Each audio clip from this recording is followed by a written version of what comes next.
Welcome back everybody to another video. We're talking about loquats today.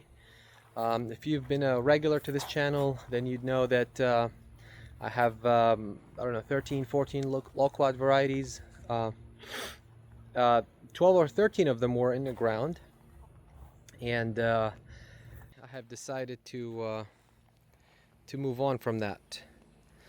And I live in Southeast Texas, Zone 9A supposedly, but the past 3 years have proven differently as far as freezing temperatures and winter storms, and it's been very frustrating dealing with these. If you didn't know that about Loquat trees, they flower and fruit in the winter time.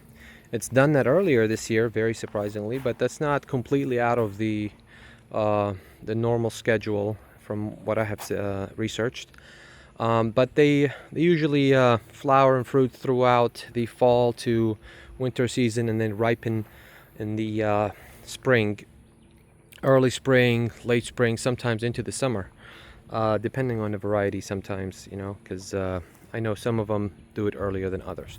But anyways, if you have been a regular, you know that all of these were in ground right behind that big mulberry tree over there.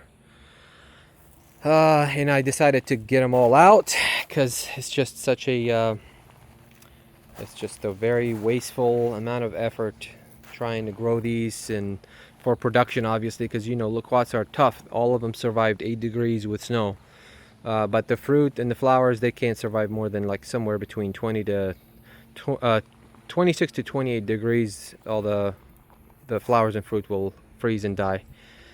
So yeah, originally I was inspired by a tree that was about 30 minutes away from me, south, and it was just a tree growing in the middle of the road on the sidewalk.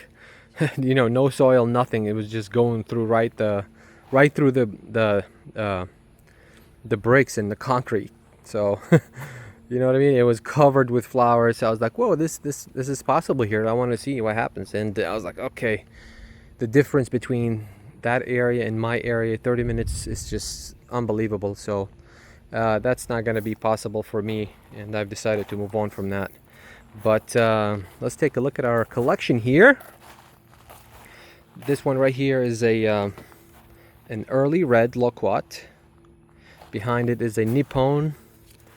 This one is a Bradenton, Christmas, Novak, Big Jim. Obviously, look at the size of the leaf. This Big Jim compared to this Christmas. See, massive difference. And behind it is a Yehuda. This is a Palucci, and these three here are seed grown of mine. This one right here and this one I will graft on soon. And this one here, I'm gonna continue to invest in growing it somehow, whether it's in a pot or in ground. It's just the size of the leaf is, you know, for a very young tree, is very impressive, very impressive. It's been attacked many times. They just won't let it grow to its full potential.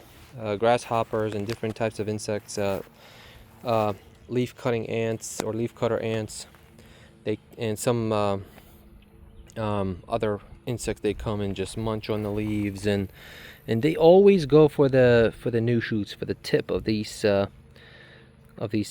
branches here, and they eat those because they're supposedly the tastiest for them. All right.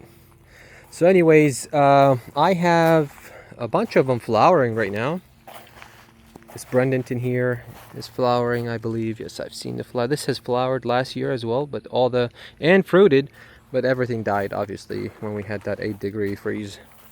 Bradenton flowering. Christmas is flowering right here.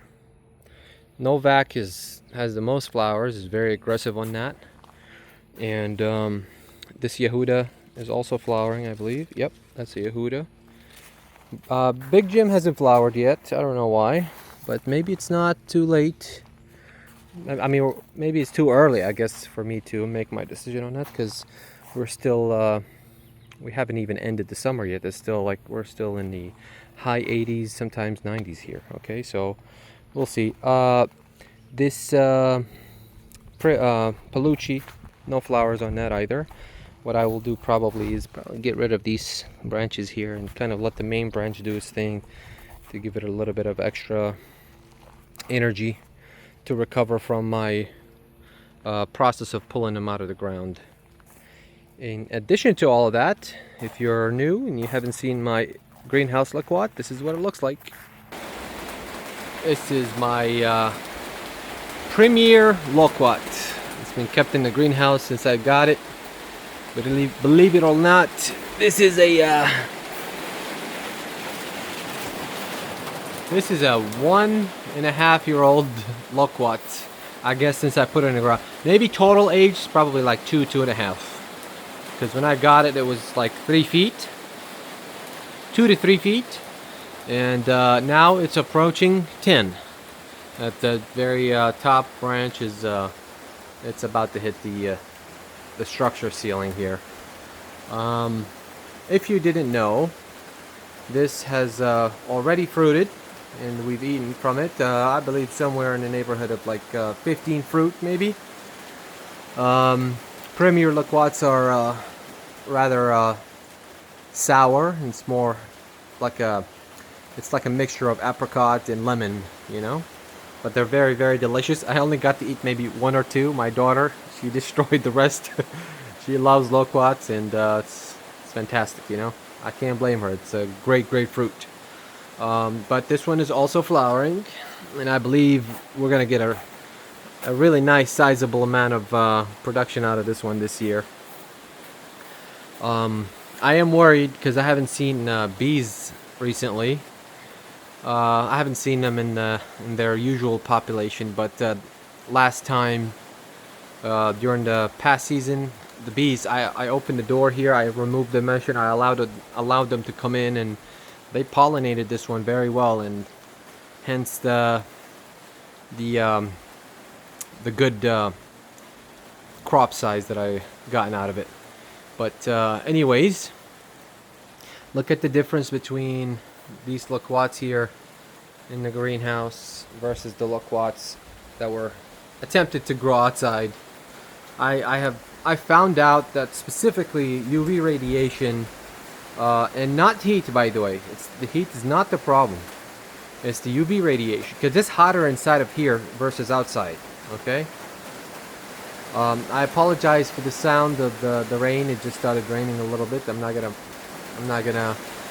complain about rain since it's been a little dry around here. But maybe it's a little annoying. Maybe the microphone is picking it up too much. Anyways, what I'm trying to say here is, if you didn't know that about Loquats, do know that UV radiation really holds them back as far as growing, right? Not the heat, it's UV radiation. It's not the humidity.